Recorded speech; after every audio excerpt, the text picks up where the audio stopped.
আরো একটা নতুন ব্লগে তোমাদের সকলকে স্বাগত জানাই। সকাল সকাল আমরা সকলে তৈরি হতে বসে পড়েছিলাম, আর অন্যদিকে পাচক মশাইরা এসে হাজির রান্না বান্না করার জন্য।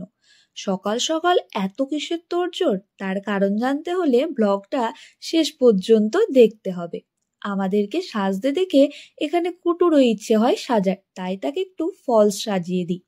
জলখাবার খেয়ে উঠে দেখি বর্দি আর শেষদি চলে এসছে অনেকটা জার্নি করে। আর এখানে তখনও পর্যন্ত চলছিল আমাদের মেকওভার পর্ব। আজ হলো আমাদের সকলের সোনার রূপ তার অন্নপ্রাশন। আমাদের সাজতে সাজতে অনেকটা বেলা হয়ে যায়। তারপর বাড়ির লোকেরা বকাবকি করাতে আমরা অবশেষে রূপকে নিয়ে বেরোই পুকুরে স্নান করাতে যাব বলে। আমি যতদূর জানি অন্নপ্রাশনে পুকুরে স্নান করানোর বেশ কিছু নিয়ম আছে। প্রথম নিয়ম হচ্ছে পুকুর কাটা এবং তারপর জলকুমারীকে নেমন্তন্ন করা রূপের অন্নপ্রাশনে।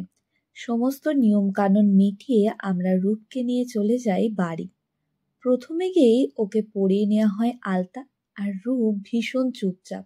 এত মানুষজনের মধ্যে অনেক বাচ্চাই কান্নাকাটি করে, কিন্তু ও এতটা বেশি শান্ত যে এত লোকজন ভিড়ভাট্টার মধ্যেও ও একদম কান্নাকাটি করছিল না। আর সেটাতে আমাদের সকলেরই কাজ করতে ভীষণই সুবিধা হচ্ছিল।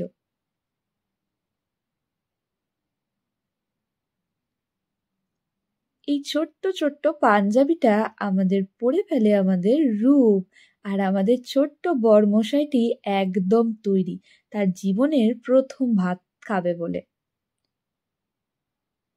এখানে বেশ কিছুক্ষণ চলছিল আমাদের ফটো সেশন, এবং রূপ ভীষণভাবে আমাদের সঙ্গে কোঅপারেট করছিল।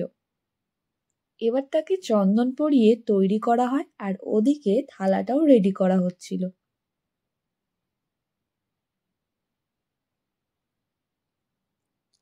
এবার রূপের মুখে ভাতের পালা।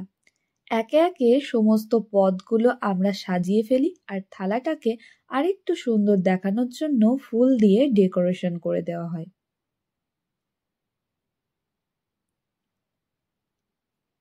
তারপর রূপকে তার মামা খাইয়ে দেয়, এবং সে একদম চুপটি করে ভালো ছেলের মতন অল্প ভাত খেয়ে নেয়।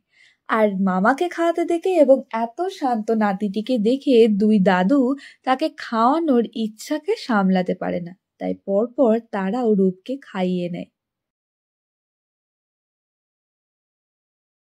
অদ্রিত তার ভাইকে এন্টারটেন করছিল যাতে তার ভাই এত হট্টগোলের মধ্যে কান্নাকাটি না শুরু করে দেয়। আমাদের অনেক বড় ফ্যামিলি, তাই জন্য আশীর্বাদ পর্বটাও বেশ অনেকটা বড় আর লম্বা হতে চলেছিল। তাই রূপকের খাওয়া দাওয়া শেষ করে আলাদাভাবে আশীর্বাদ পর্ব শুরু হয়। প্রথমে রূপের দাদু, তারপর ঠাকুমা, তারপর আমার মা মানে ওর শেষ ঠাম্মি, এদিকে আমার পিসিরা, তারপরে একে একে সেজ পিসি, পিসি আশীর্বাদ করে নেয়।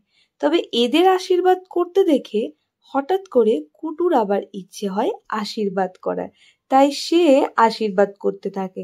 আদতে সে তো আশীর্বাদের অর্থই বোঝে না, তাই জন্য সে কি করে যে সে সকলের মাথাতে সেটা ছুঁইয়ে দিচ্ছিল।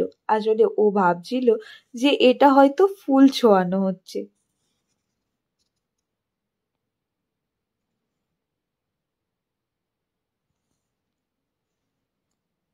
এবার রূপের বড় পিসি বসে পড়ে আশীর্বাদ করতে, মানে আমার বড়দি।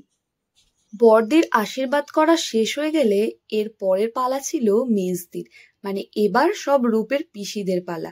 রূপ চুপটি করে পিসিদের কাছ থেকে আশীর্বাদও নিচ্ছিল, আর তার সাথে গিফটস গুলোও নিচ্ছিল। মেজদির পরে এবার শেষদির পালা। আমি আর ছোটদি অপেক্ষা করছিলাম ওদের সবার আশীর্বাদ হলে এবার আমরা ওকে আশীর্বাদ করতে পারবো। শেষদির আশীর্বাদ করাও শেষ হয়ে যায়, এবং তারপরে আমরা দুজন রূপকে আশীর্বাদ করে নিই। আর এবার ছিল টুকটুকি আর মণিমালার পালা।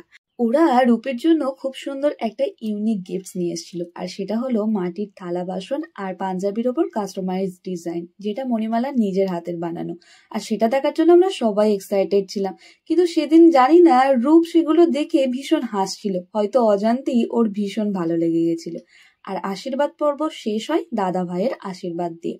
তারপর আমরা বেশ কিছুক্ষণ সবাই মিলে একটু রূপকে নিয়ে ফটো তুলে নিই। অনেকটা বেলা হয়ে গেছিল এবং তারপর আমরা সবাই বসে পড়ি দুপুরের খাওয়া দাওয়া করতে। মোটামুটি সবাই খাচ্ছিল আর আমরাও তারপর বসে পড়ি।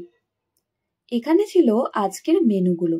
আজকের মেনু ছিল ভাত, তারপরে বেগুনি, তারপর ডাল এবং তারপর দেয়া হয়েছিল এই সমস্ত অনুষ্ঠান বাড়িতে এই ছ্যাঁচড়া জিনিসটা আবার আমার খেতে খুব ভাল লাগে।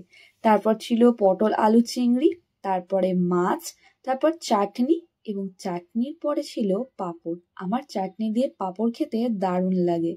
তারপর ছিল পায়েস, এটা তো অন্নপ্রাশনে লাগে, আর মিষ্টি।